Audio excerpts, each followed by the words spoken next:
So we got quite unexpected news today about Cyberpunk 2077. Plus, we're going to be talking about the average player numbers going up on Steam on the PC version of the game. That is very good news for the recovery of this game. Plus, we're going to be talking about this crazy bug that was recently discovered by the community and a bunch of other stuff. So let's do this. Hey everyone, what's happening? Open World Games here. Hope you're doing good. And once again, we are talking about Cyberpunk 2077. First of all, we're going to dive into this very unexpected news. I had no idea this would happen. Check this out right here. This is the headline. It says the following: Cyberpunk 2077 was the most downloaded game on PS4 in June. It even beat out Ratchet & Clank on the PS4, although Ratchet & Clank remained the most downloaded game on PS5. This really surprised me that Cyberpunk was this much of a powerhouse after being relisted on the PlayStation Store, because also you would think that people would be extremely apprehensive about purchasing Cyberpunk, considering that also, Sony offered a warning saying, hey, don't purchase the PS4 base version of the game. Now, of course, we don't know if players are playing primarily on the PS4 Pro version of the game, or if they're upgrading to PS5 eventually, just holding out. That could also be the case.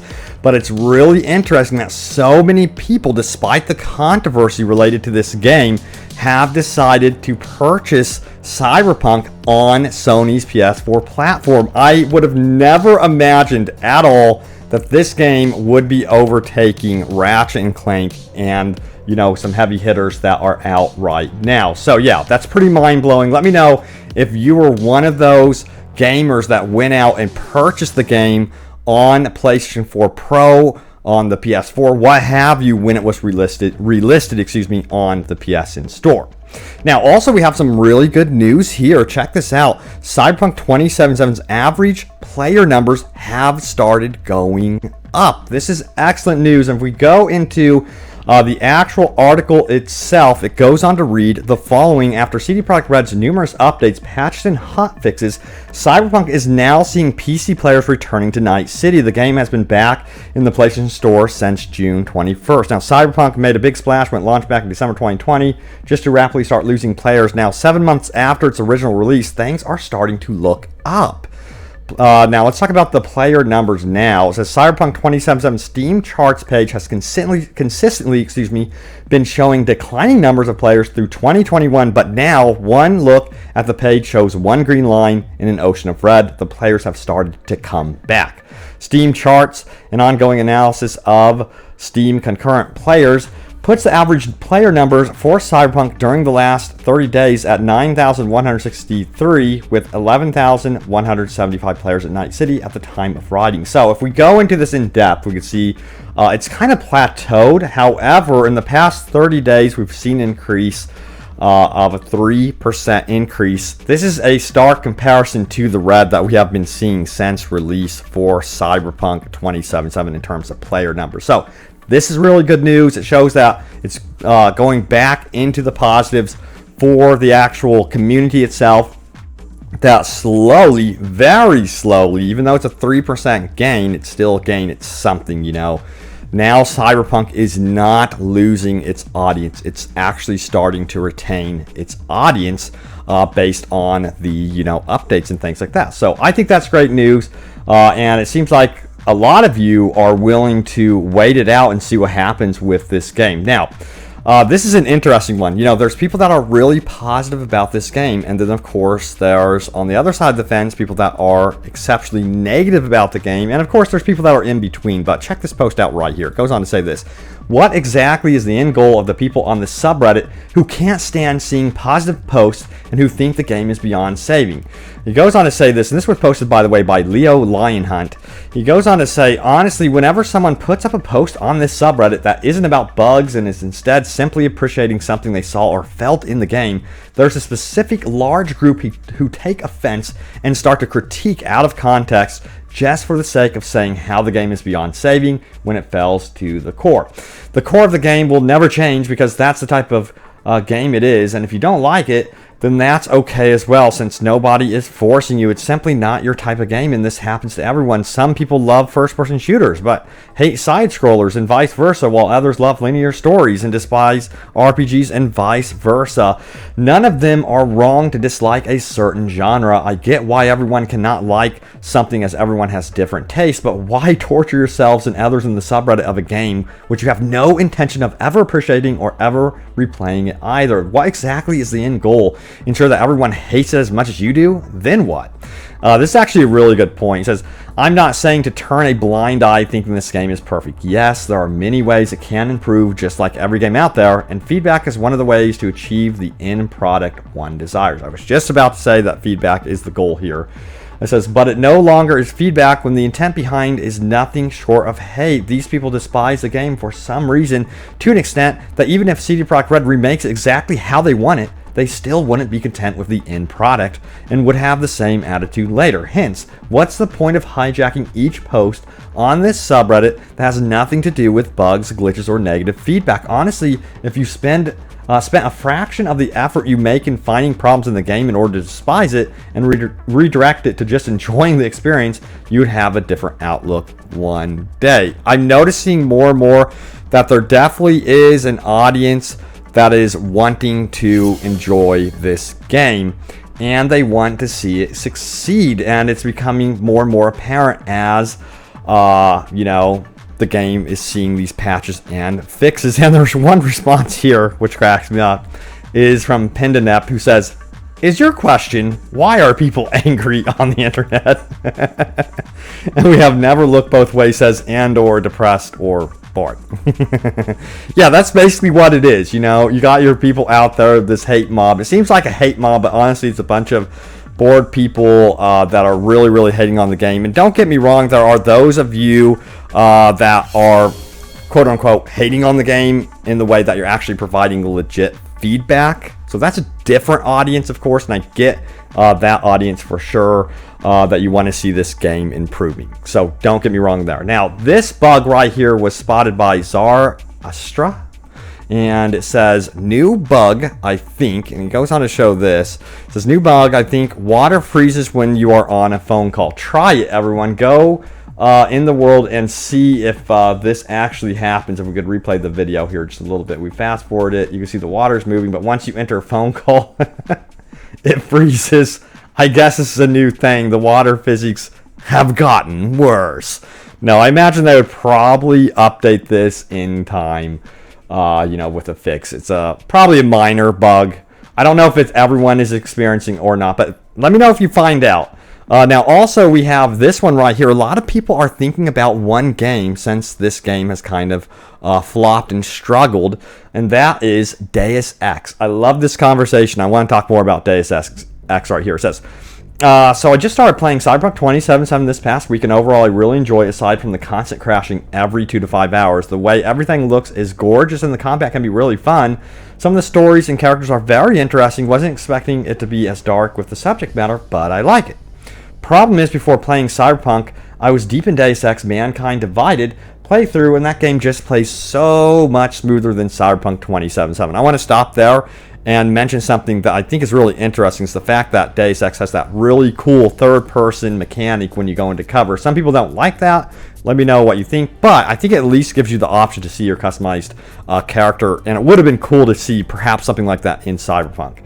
Now it says, now when I'm playing Cyberpunk, I get disappointed if I can't find a way into a door, or when I'm saddled into a linear path to finish a quest. I know a big difference is that Deus Ex is a lot of world building shoved in a tiny map, and that the series has been around way longer. It's just an observation, really. I like both games and wish there was a way to mash the two, because I love the look and characters of Cyberpunk more. So, my opinion is, when you see a new IP emerge, this is just my opinion, let me know if you guys agree with this or not, I think they should start with the mentality of starting with the size of like Metro Exodus. I think that's always the perfect start for a game franchise, and then you hit it big with that game, with these hub worlds, that are absolutely detailed and fleshed out and amazing. And then, with your second go around with a game that you try, it's the sequel, Now, then you can go a little bit further into building an entire open world instead of these more detailed hub spaces. But anyway, that's just my opinion right there. I find that discussion definitely interesting, but it would be cool to see Deus Ex return. Perhaps they could bring that Metro Exodus type feel in terms of map size into like a Cyberpunk game. Now this is really cool. Someone discovered this right here. It says early concept layout of Night City versus final version. Check it out right here. This of course is the concept. What's interesting, you'll note that there's some sort of airport or island right here, and then we have an airport down here as well, and then we go to the updated version here, and you are having this missing right here, which I think is fine, I suppose. Perhaps it could be added in as DLC later. Some of you guys feel like the map is too small. My opinion, I think it's a good size. Starting out with an IP, it's just not fleshed out enough. That's the only thing with activities and things like that. But this is one area that I actually really find very cool in the Night City Cyberpunk map, for sure. But let me know which map you actually prefer. Is it map number one right here, or map number 2? Sound off in the comments section and let me know what else you'd like to see added to the game. Alright, now it's time to go over your top comments, so let's do this. The previous video is as follows right here. It says Cyberpunk 2077 data miners discover big 32 gigabyte patch. Biggest update ever ad goes viral. New updates. Yeah, and you know, they had that weird ad recently that was on like social media. People saw it. It said like biggest update ever, but it was actually an old ad. But I hope that they come out and say, yeah, we are going to be updating the game. We're going to be seeing the biggest update ever, so don't worry. But apparently there's some sort of patch being worked on right now. It's roughly about 32 gigabytes big, and that was discovered by data miners. Let's see what you guys had to say about it, shall we? So John Pro says, I'll believe it when I see it. I hear you, John. I hear you. Horde Relation says, CD Projekt Red needs a monster update to breathe some life back into this project. Fingers crossed. Hell yes, finger crossed indeed, if I could even speak. But anyway, Aaron says, they always seem to have a promise for you. It might be a lie, an illusion, but it keeps me interested. Isn't that the way to say it, for sure? I remember when they first started the trailers, they had some stuff that they said that was similar, you know. They definitely kept us interested, didn't they? Now, Chosen One says the following: when CD Projekt Red removed RPG from this game, I knew this game wasn't going to be as advertised. How I wanted to be able to sit down at a random eatery, order something and eat it. It's simple little RPG elements like that would have improved this game significantly. Plus, it would be nice to watch the TV in the full screen mode. That would be cool. I just assumed a lot of this stuff was going to be in the game based on the fact that it seemed like they wanted to make an action RPG that was kind of mirroring what they were doing like with Witcher, but combining stuff from GTA 5. I don't know. I just assumed a lot of stuff would have been in the game at first. Dark Sage says the following: I'm taking a wait-and-see approach to see if this game breaks even more. Steady Rock says, I reinstalled Cyberpunk after months of not playing, and the problem is there's nothing to do in Night City. The buildings, you can't go in. There's no random encounters. Follow a yellow marker, kill this person. Can only do this so many times before it's just boring. You know, I always mention one of my favorite open world games that's super old by now. There was a ridiculous amount of things to do in that game, and that's The Godfather. I don't know if anyone has played that one.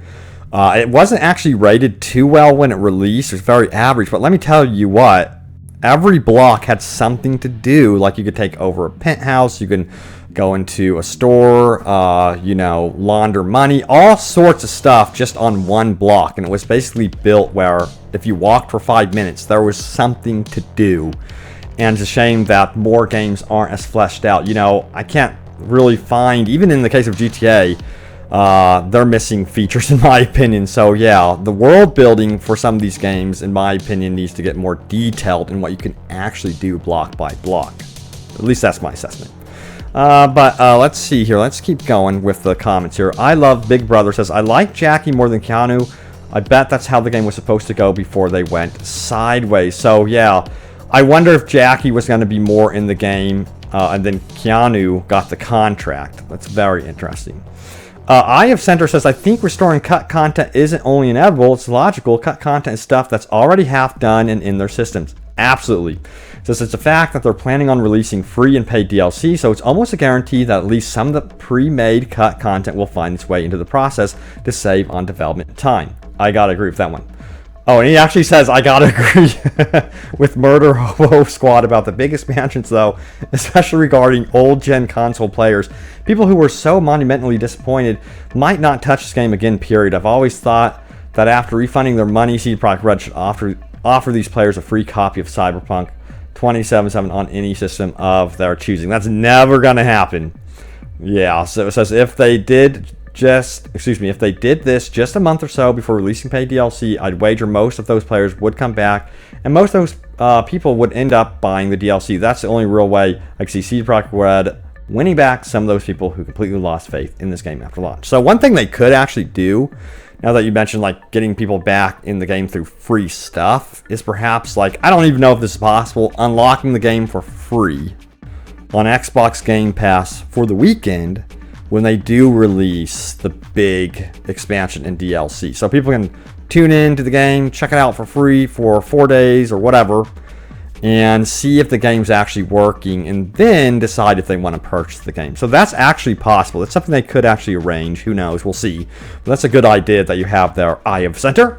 All right, so there it is. Thank you all so much for watching. Stay tuned for more Cyberpunk 2077 news and updates, and I will see you all next time. Take care.